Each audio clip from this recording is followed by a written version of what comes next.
When I was extremely little, like old enough to draw, but not old enough to do much else, I would stare up into the dehumidifier and draw diagrams of how I thought it might work, which is obviously just nonsense scribble.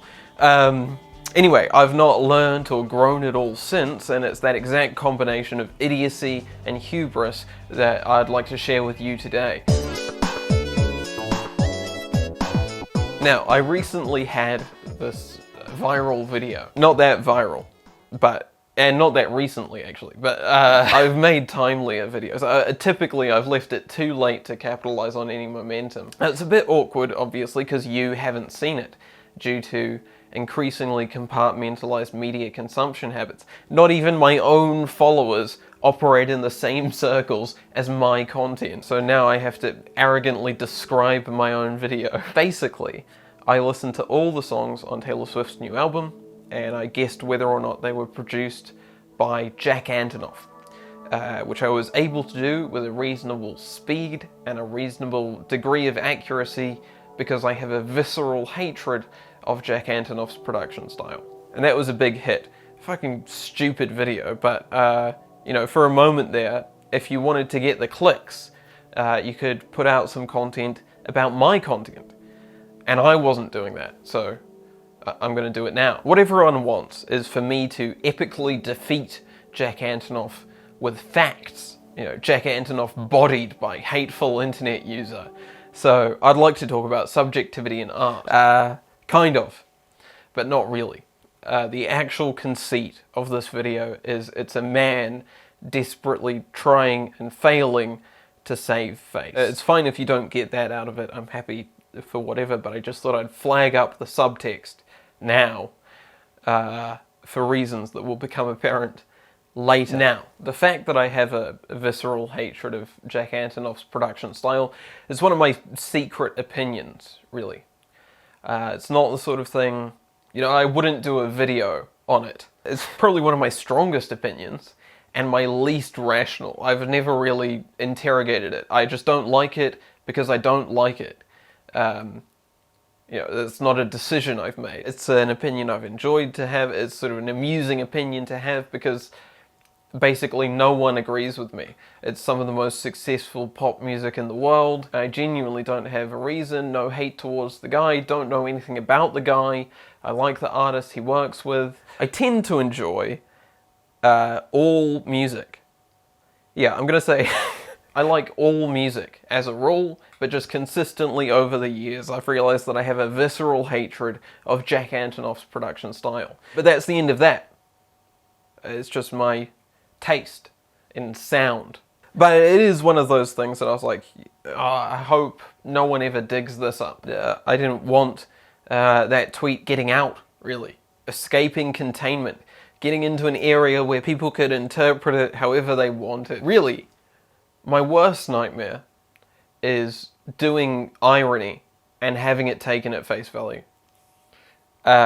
So obviously I'm always doing irony that would be incredibly easy to take at face value. But I really didn't want it getting out, and I suppose more specifically my nightmare here would be that Jack Antonoff catches wind of this.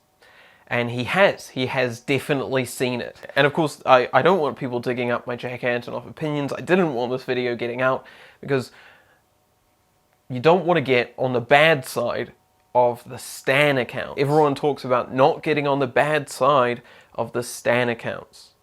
But actually they were fine about it. Sharing the video with the caption, "This is literally me," or "This is literally me, except it's because I like it so much," or whatever. Which is of course wrong. It's literally me. But low effort pullback and reveal aside, I think me and the Stans have an understanding. They know that Jack Antonoff has a sound, they can recognize that sound.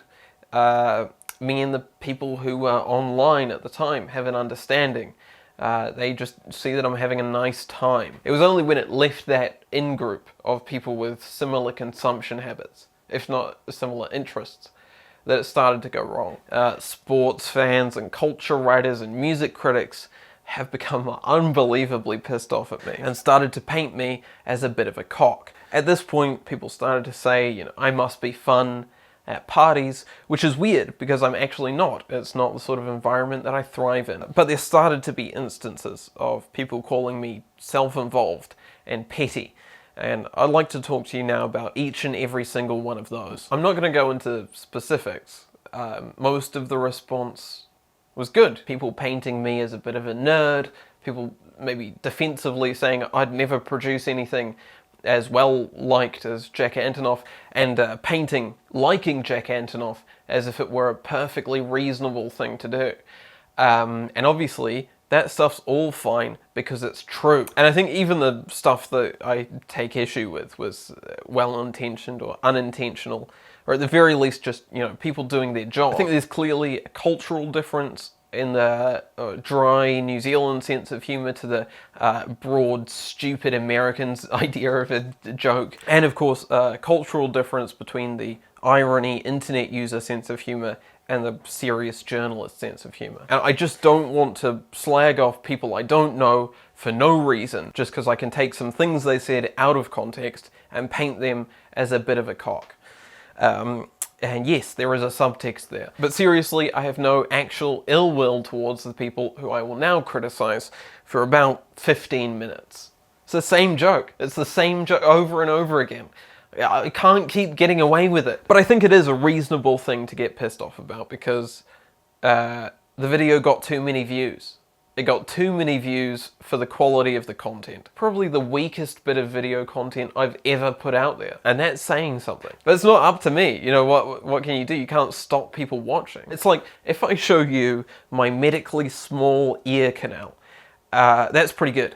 But the more people see this video, the more embarrassing this dog shit example becomes. Having a laugh that I can recognize Jack Antonoff songs is a bit of fun when it's me and 4 people. If I'm trying to impose that opinion on millions, suddenly it doesn't seem so good. If Jack Antonoff were just a guy I knew showing me his music, I'd be like, oh yeah, that's really interesting. It's making me feel physical discomfort. Good for you. Making fucked outsider art. How subversive. It's only when it's the most popular pop music in the world that I'm like, well, hang on now. The larger audience for a thing is, the better that thing needs to be. And of course, Taylor Swift in recent years has had a bit of a critical reappraisal. Literally. Pitchfork went back and gave her discography all positive reviews. Consequence recently said they regretted giving Reputation a low score, despite editorial at the time encouraging a hit piece. Generally, mass media guys, and they are still mostly guys, in charge of mass media, tend to like mass media. Taylor Swift fans are a big, strong consumer base. Actually, probably the biggest, strongest consumer base. I've just come up with that as a thing to say, so I've not looked at the figures, but they can definitely mobilize around buying some products. So appeasing them gets you more clicks than alienating them. And I'm not saying that Taylor Swift makes bad music. I'm not saying that she should be getting bad reviews. I'm not saying there's a conspiracy to rig it in her favor. But just, you know, there are plenty of people willing to offer a less favorable perspective on the music, and that's just not in right now. The only reason I bring it up is because culture writers, starved for dissenting opinion on this album, have been forced to elevate my tweet to criticism. You know, that classic current day journalism move of going, oh, the release of Taylor Swift's album is really controversial. Look at this one tweet.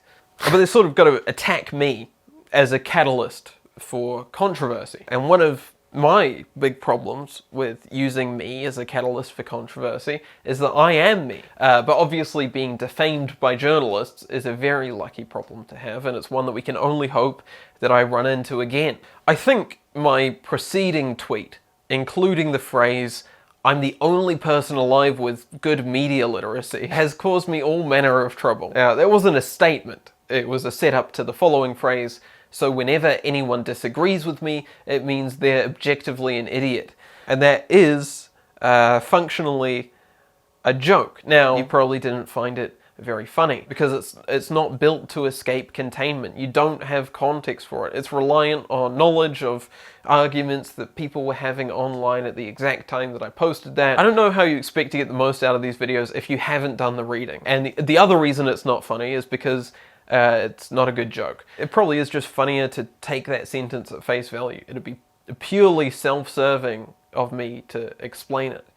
But I'm going to. Basically, in response to people criticizing a piece of art, it's quite popular to say that person has bad media literacy, which is an actual point to make if someone doesn't know what a flashback is or whatever. You know, they don't have enough experience with the form to fully understand it. And that makes sense. Of course, the argument can go beyond that a bit, but on websites, what will happen is some idiot will say that they don't like a character, or they disagree with the themes of a show or whatever, and then a bunch of people with cartoon profile pictures will have a go at them for having bad media literacy. And I don't know what the fuck that means. I think it's trying to make the subjective objective, to go, your opinion is actually wrong. And if you knew as much as me, you would share my opinion and be right. Or at least more charitably, it's just going, you don't have the same media consumption habits as me. And that, as we've established, is basically always true. You know, we like to have rules, we like to categorize people, and this media literacy argument seems to me to just be a way of pretending that your tastes and opinions are fact and quickly othering those who disagree. But it doesn't really tell you anything about the person, and it doesn't really tell you anything about the art. And that's not to say that a lack of critical engagement or reading subtext is not an issue, as evidenced by the fact that I'm having to explain this right now. But it's an issue that seems to me to be exhibited just as much by the people making the argument. So I made a nakedly hypocritical tweet to make text and satirize the subtext of this argument. And I did it all spelt wrong with no grammar and stuff as both a stylistic signal and in further contrast to the overconfident pseudo-intellectual statement. And the thing is, now that has been taken out of context, polished up, typed up, and published at face value. And the subtext to my joke about subtext has been stripped away. I basically pinpoint that as the exact moment that things turn. But you've really got to be starved for dissenting opinion to be treating my, at that point, probably already a week old video as criticism that requires a response. And it is a necessarily difficult thing to get controversy clicks out of, largely because nothing controversial has happened. There's two facts here.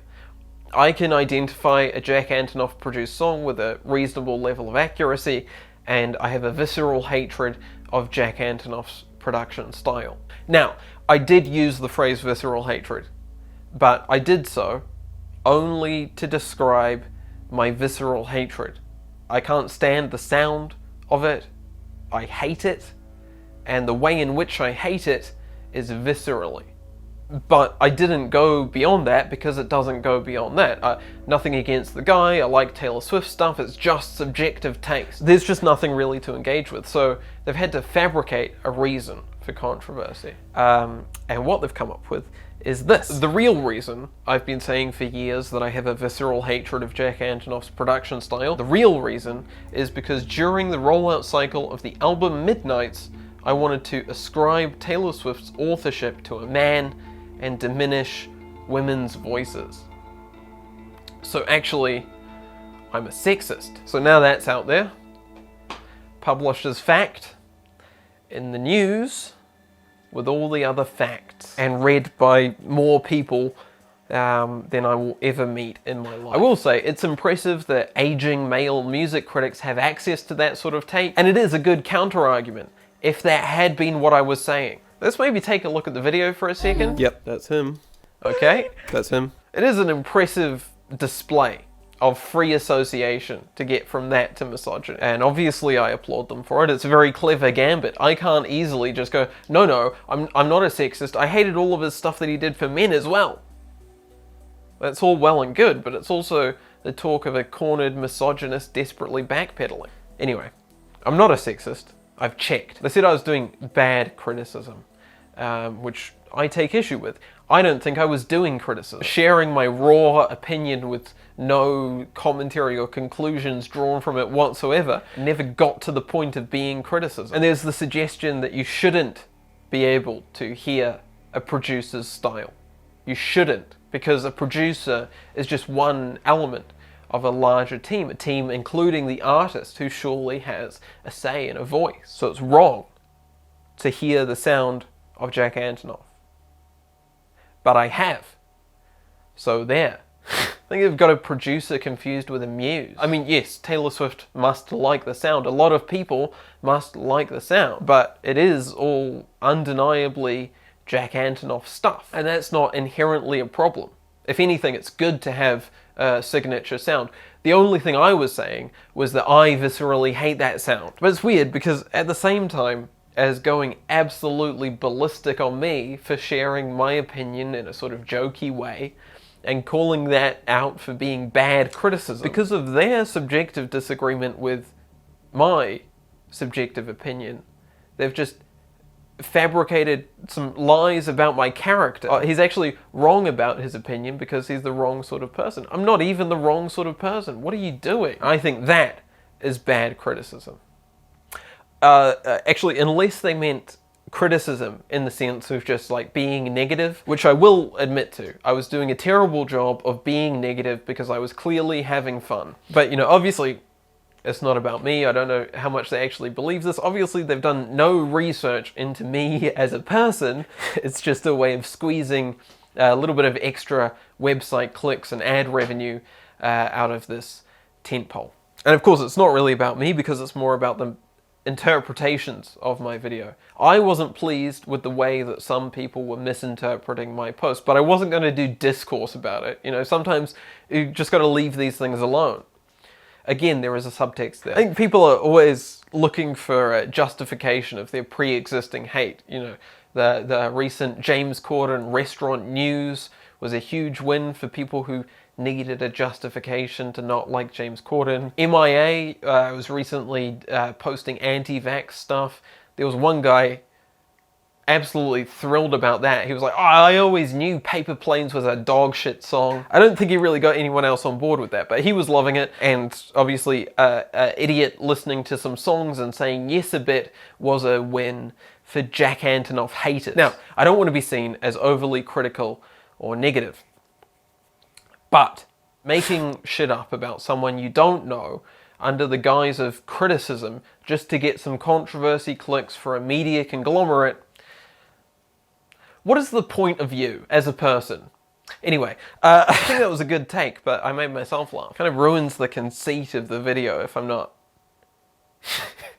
you know, if I'm enjoying myself, it doesn't... Anyway, but then, you know, to live a healthy life, I would have just ignored it, but I'm writing this video, I look up these guys, they didn't even like the album. Surely that's not allowed. Oh yes, this Caleb Gaming character must be erased from the internet due to his bad opinions. Also, I agree. What? I wasn't doing criticism. It never reached the point of criticism. Surely it's better to just nakedly acknowledge your subjective tastes and biases than fake objectivity. But what everyone wants to know, especially the critics who hate me, especially the critics telling me off for doing bad criticism, is what are the objective tells that something is a Jack Antonoff song? Now, I don't think that would be very good criticism, but let's humour them briefly. Now, I'm no expert for two reasons. Firstly, I don't like the sound of his music, so I try not to listen to it. And secondly, I'm no expert. I'm literally not an expert. And of course, I don't actually claim to always be able to 100% identify a Jack Antonoff song. It's not like I've been practicing. The way that I can tell if he's produced something is basically if it sounds to me like he's produced it. I know that's annoying. I will clarify further. I think it's mostly in the vocal treatment, and that's the thing that is the most off-putting to me, but just every decision feels a little bit wrong to me. I don't know. Of course, if I wanted to be cringe and CinemaSins, I could point out the Juno 6 bass, the perfectly stacked vocals, the Juno 6 pad, the wide and tight plate reverb, the Juno 6 saw, the goo goo gaga shit. The man hates treble, unless it's just random crap swishing around. Everything gets low passed with thin 707 drum samples, thin 808 drum samples, thin 909 drum samples, thin Lin drum samples, thin drum samples. All the resonances, the harmonics get removed. Everything is sort of squished down to the fundamental. Reduction in timbre. Everything exists in a small frequency range. Everything becomes a tone. It's an extremely consonant sound with no interplay between the different elements. Now, that is a skill to do, and it produces a cleaner sound. And the only problem is I viscerally hate that sound. But Caleb, you've still not done criticism. Yes, that's right. I could have the most delicious sandwich of my life and identify that there's cheese in it. So what? No one's going to be doing discourse about that. I don't think this sound is lazy or wrong. In fact, I think this is exactly what most people see as being warm and minimal and clean. Just to me, it's thin and busy and grating. Right? We've just got slightly different ears, slightly different tastes. That's all. Or I might just be a cock. It's a weird thing to see yourself characterized by people who don't know you and only really know that you have a visceral hatred of Jack Antonoff's production style. I don't know why I started that sentence vaguely. Obviously, that only applies to me. It'd be amazing if there is someone else out there going, oh yeah, I've had that exact thing. Yeah, it's like, oh, hang on, this doesn't line up with what I've been telling myself about myself at all. It's not necessarily wrong, but you know, just using details from my actual life to paint a picture of a person that I do not recognize at all. Of course, I might just be a bit of a cock. I'm willing to accept that I might just be a bit of a cock, but I'm not ready to write off my entire personality. You know, this one, it's taken years to build this one. You know, if I am going to present myself as a cock, I would at least do so ironically. And I think that's what caused the trouble in the first place. I'm self-involved enough to know when I'm going to say something that might make me seem like a bit of a cock. So what I do, and this is clever, you might have tried this, is I will do it extra like a cock. So that way, I couldn't possibly mean it. The only problem with that is it doesn't work. No one sees the thought process. They just go, oh, that guy, yeah, that guy's very open about being a cock. So when a writer punches up my conversational idiot speak, turning it into a display of their flowery elegance, you know, the irony is gone, the subtext is gone, and that is my nightmare. Sort of a mortifying glimpse into how you're perceived. Like opening the front-facing camera. Oh dear. Yeah. Well, better ignore that. Basically, what I've learned is the way that people would narrativize me is not how I would narrativize myself. Oh, what makes you so special and unique that you could hear the production of a song? Nothing, you know? I'm just interested in it. I don't think there's anything separating me from you, the common rabble and swine. People want to categorize people, you know, I'm now the type of guy who hates Jack Antonoff. No, I'm not. I'm a guy who has hated Jack Antonoff's production style. I think there's a difference. A type of guy isn't real. Right? It's not how humans work. Tidy buckets of right and wrong, in-group and out-group. You can't reduce everything to social media tidbits and consumption habits. No one wants subjectivity. No one wants stories.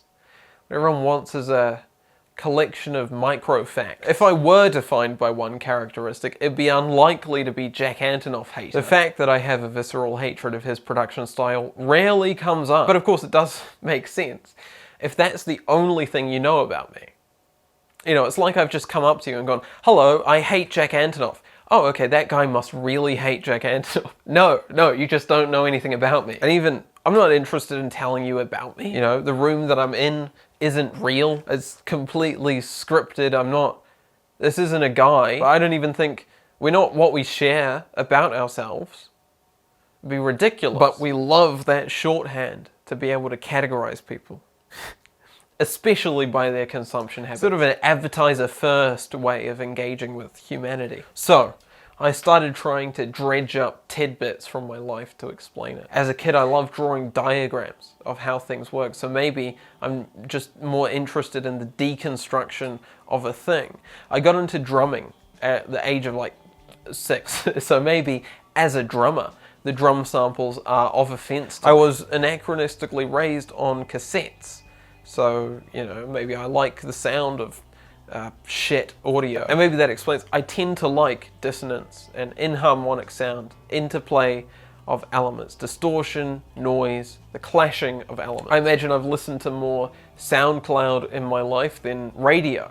So maybe I only want to hear amateur internet loser shit. I've liked over 10,000 songs on my Spotify account, and I can identify a lot of them off the bat. But I'm not that great at identifying music generally. So it's just compartmentalized media consumption habits. I first did music production in primary school. I made mashups and dubstep, and as a late teenager, I extensively used Juno 6 emulators to make embarrassing synthwave. Admittedly, that's probably not the subconscious association that he's going for. Lyrics aren't of much interest to me.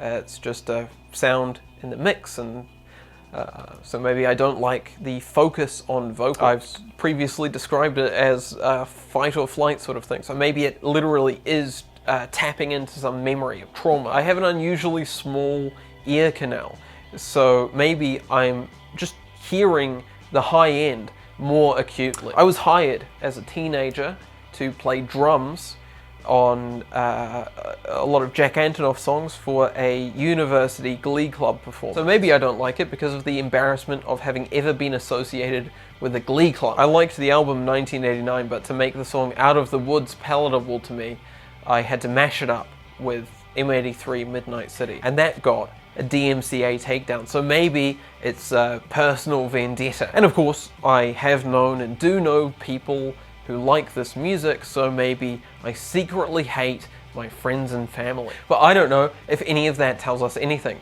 I have a taste in music. Why? I don't know. For some reason, I don't like this music. To some degree, I can explain it. But that's it.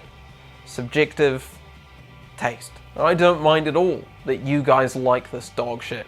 I've still not satisfactorily explained my entire existence, and you know, you're sort of getting into fundamentally unanswered questions about what forms us, what it means to be.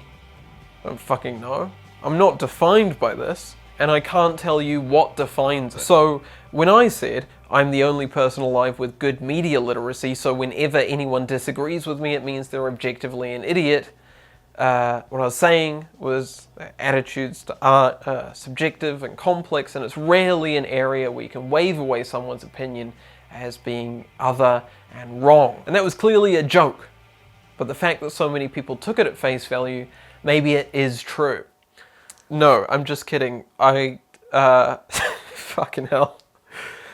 Fuck. I was gonna leave it there, but I'm too cowardly. I'm just kidding. If it were up to me, that video would have capped out at 100 views and I wouldn't be here relitigating it. However, we must acknowledge the financial necessity of having a viral video, especially for me at this juncture. It does make future viability in online content creation theoretically more possible, and I'm not above making this video in a jaded attempt to convert recent Twitter following into YouTube subscribers, and ideally the YouTube subscribers to website members. I did a whole video of nitpicks up on the website, but you have to pay me to get access to that because I do not trust the general public with it. And I gushed about Black Country New Roads recent material, and that is a good counterpoint to this video. Otherwise, well, if you're new here, check out the series that I did.